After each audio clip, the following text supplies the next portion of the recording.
Okay, the next question goes to Tim first, and it is, Tim, under the current law, there is a minimum number of 7 county commissioners and a maximum of 25.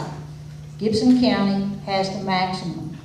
What are your feelings about restructuring the number of commissioners, or do you agree with the current number? Why or why not?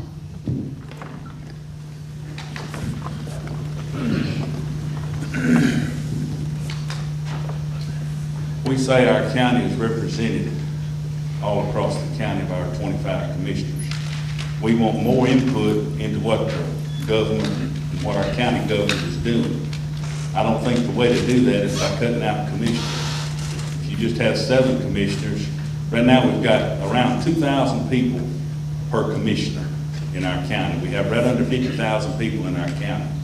So you've got 2,000 people that can contact one person. If you dropped it back to 7 commissioners, you would just have, you'd have 7,000 people that one commissioner would be responsible for. And I think the breakup of the, I know 25 is a lot, especially when you're trying to get something done. It's harder on the court when you have 25 people because you've got a lot of different ideas.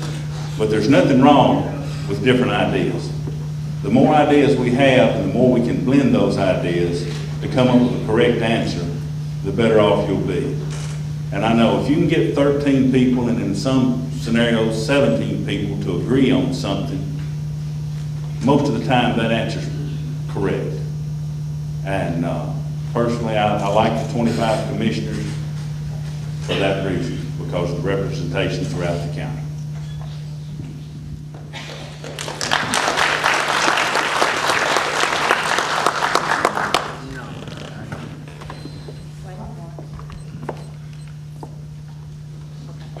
I'm probably going to be the only one up here on this stage tonight. I don't know yet till time gets started, but there's only one county that I think in West Tennessee that has 25 commissioners. If anybody here can correct me. And that's Gibson County. Shelby County only has 13. And myself, I think you could do without a few, because you could save money.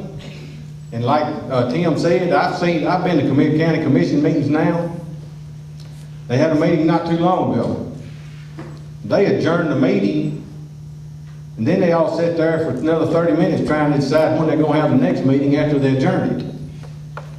That goes back to Robert's Rules of Order. I think each county commissioner ought to sit through a class or 2 of Robert's Rules of Order. You'll have a more calm meeting. Everything will go a whole lot smoother. I know, because I've been on the Bradford School Board, and we changed a few things on that, and it went a lot smoother. Everybody gets their say, and, well, like I said, it just goes a whole lot smoother. But, yes, I'll probably be the only one, and I know a lot of people's not going to like that, because everybody likes being represented. But I still think one man, like Tim said, if it's 7,000, I think one county commissioner can take care of that many people. And like I said, it would take a lot less arguing out of it, because if you've ever been to a county commission meeting, also, I would move them to an evening where more of y'all could come. Right now, they're held at 9 o'clock on a Monday morning. Now, I don't know how many of y'all could make it to a 9 o'clock meeting on a Monday morning, but not many, because I've been going to them now for a couple of years and not many people showing up. But I think it's y'all's money, and y'all ought to be able to spend it the way you want to. And I would put more things on the ballot and not leave it in the county commission's hands. So that's all I have to say about that.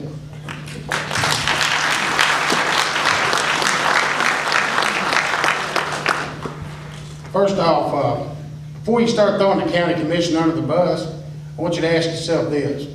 Would you be willing to do what they do, take time out of their lives, away from their families, and go to budget workshop meetings, go to all the county commissioners meetings for what they get paid? Very little. Think about that. And before you trash them too bad, know this. They have what's in the best interest of Gibson County at heart. I know that in my heart of hearts. Now, I don't care if we've got 25 county commissioners or 125 county commissioners or 2,500 county commissioners. As long as everybody's willing to work together, set their differences aside, stop bickering, and do what's right for Gibson County. Do what's right for the 48,000, not the 4 or the 8, the whole county, the whole 48,000.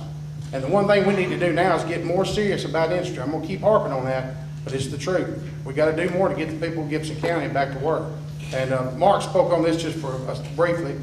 If we're not willing to change the time of the commissioners meeting from 9 in the morning, if you came to me and said, Tom, pick a time that's most inconvenient for the people of Gibson County, I'd choose Monday morning at 9 o'clock.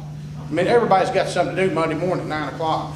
But if we can't change that time, what I want to do is get a webcam in those meetings, get a microphone in front of each commissioner, a microphone when they speak into it, it puts their name at the bottom of that screen and webcast every one of those commissioners' meetings in the county mayor's office. The more you let the people in the county know, the more they know about their government and how it's being ran, the more efficient it will become. Every time, hands down. Transparency is the key here.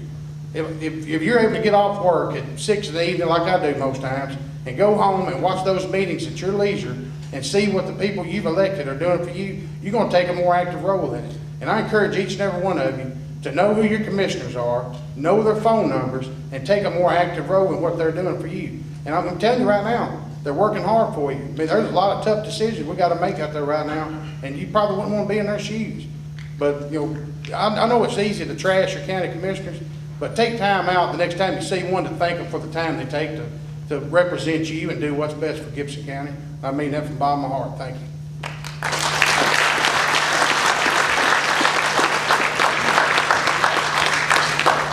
You got a rebuttal.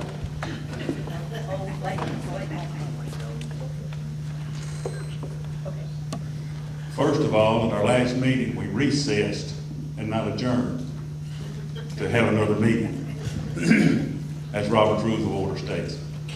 Then secondly of all, I've already been talking to some other commissioners, and if there's something very controversial coming up, that meeting room can be full. And so I think a lot of it is apathy on y'all's part until somebody says something about raising taxes, and then everybody's up in arms. Y'all need to consider that we're there every month. Also, we've had 6 or 7 here meetings at night to work on our budget that have been put in the paper, and it's been less than a half a dozen people attend them. And so I don't guess it's any matter what time you have your meetings if people do not want to respond and come to them. Thank you.